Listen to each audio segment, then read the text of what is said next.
Hey everybody, we're here in the car again. I am on my way home actually from running errands. So the viewer numbers would indicate that the Facebook Live format kind of works for my audience. I get a lot more people that watch these than watch the YouTube videos, even when I repost them on Facebook. Not really sure why that is, but go ahead and let me know in the comments if you have any idea what that's about. I don't know if people just like the immediacy or if it's more that Facebook sort of broadcasts that you're live. Don't know. Not really sure what that's about. But before we get into the meat of the thing, remember to like and subscribe to my channel over on YouTube anyway. I'll have a link somewhere in my timeline.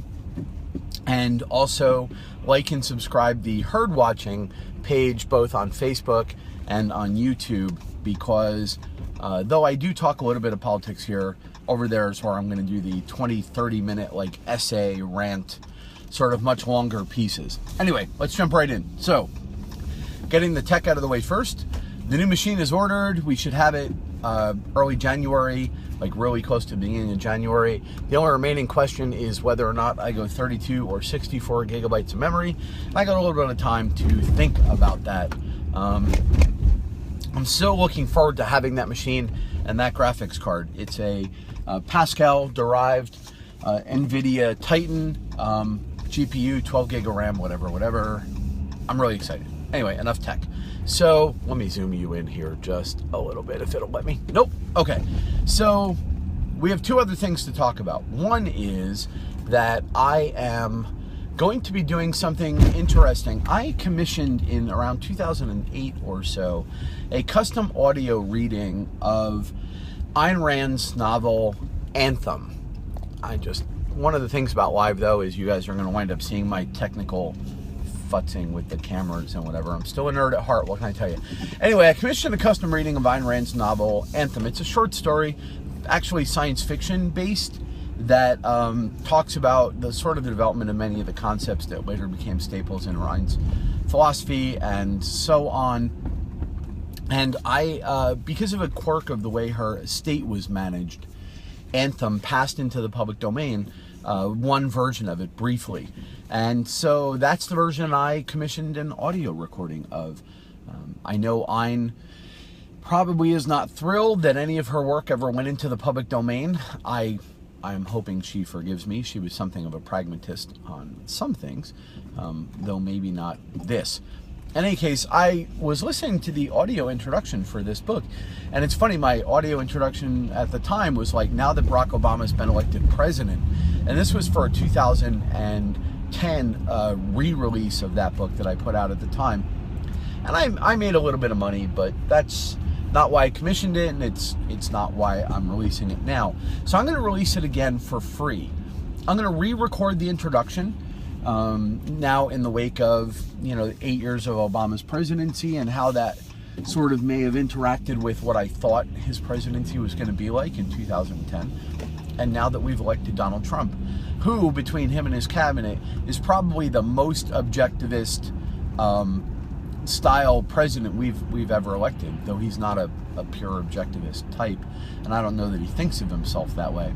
In any case, I'm going to redo the audio for the introduction and then release the novel. There's like 12 or 14 chapters. I'll be releasing it every day or every 2 days throughout January out on YouTube in sort of as an audio track with a little bit of a visual on it so that I can upload it as a video. And this way, people that want can go through the novel and we can talk about it. And then I'll make it available on Audible if they'll let me put it up there for like $1 or something. They may not. Amazon, I have the text for my edition of my introduction that I'll put up on Amazon, and then we'll put it up on SoundCloud. Again, my gift to the Herd Watching audience. I think the world would be a better place if more people were reading more Rand, and while Anthem is not as cool as an introduction for non-science fiction fans as, say, Fountainhead, which I find to be the most accessible introduction to Rand's work for people who might not be political. And then obviously Atlas Shrugged, which is sort of the definitive expression of her philosophy. But I don't know, Anthem is short, it's fun, it's sci-fi, it's a little dystopian, and it's not nearly as preachy as the rest of it, which is all very, very cool. So Over on Herd Watching tonight, we're going to do a video, hopefully this evening. I'm going to record one, and we're going to be talking about sort of the way we're seeing the interaction of foreign policy with Barack Obama as he leaves office and Donald Trump as he takes office, in particular through the lens of how we're dealing with Israel. Because I gotta know, I can't tell you what Obama's motives for doing this insane thing he did to Israel are. I can't tell whether he's just flat out a purely anti-Israeli person. Certainly most of his time in office has left Israel in more danger and weaker than at any point in the last couple of decades. Frankly, I'm stunned that there wasn't an actual invasion of Israel during Obama's tenure, because I don't believe that we would have committed military forces to protect them. I just don't think he had what it takes to do that. So either he's truly, no friend of Israel, and now that he's leaving office, he doesn't really care who knows it, or he's pursuing some other foreign policy agenda that I almost certainly won't agree with, but he just doesn't care the effect that this is going to have on Israel, or and this is in a way the most dangerous of these, he's deliberately sabotaging our foreign policy in the Middle East and creating a massive danger specifically to give Donald Trump trouble. Now, normally you would say that that's not a possibility because, trouble for an outgoing president is not gain for an incoming president. The other way around.